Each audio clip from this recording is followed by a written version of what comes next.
Diversity and inclusion are both important aspects in having a more well-rounded and more tolerant society. However, they are different, but they are both equally necessary, and they need to be paired in tandem to have the most beneficial outcome. Diversity really only refers to the vast amount of differences that you have within a group of people or a society.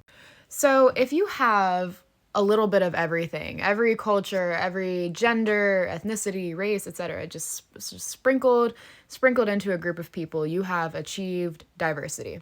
Diversity by itself, though, does not equate to prosperity.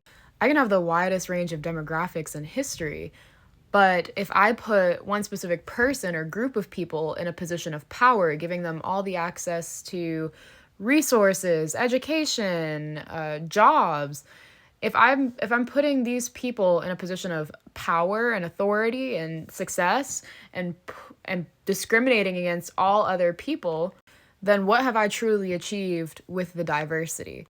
By itself, all I would have achieved is increasing the amount of people who are susceptible to oppression.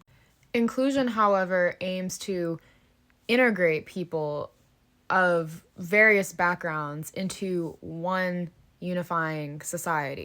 It's not to strip them of the things that make them unique. Because just how we saw how diversity would act alone without inclusion, well, if we look at inclusion without diversity, that could very easily look like me putting a group of people together and saying, okay, this is our unifying society.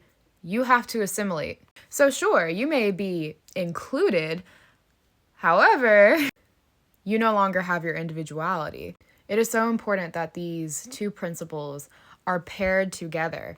In an ideal America, a melting pot country where we have people of all different backgrounds and personalities and just so many unique identities, it would be acceptance and tolerance, but also the inclusion of all that society has to offer and all that our country has to offer in an ideal America. So for example, a way that you can help make people feel included while also supporting diversity at work or at school, for example, making sure that you branch out to people outside of what's comfortable to you, what's familiar to you.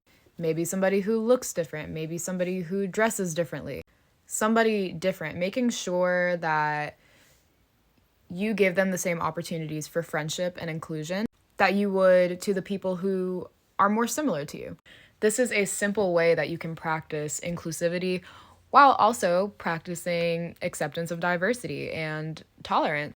It's about being open-minded, being willing to hear other people's different opinions or outlooks on life, or even ways of living life.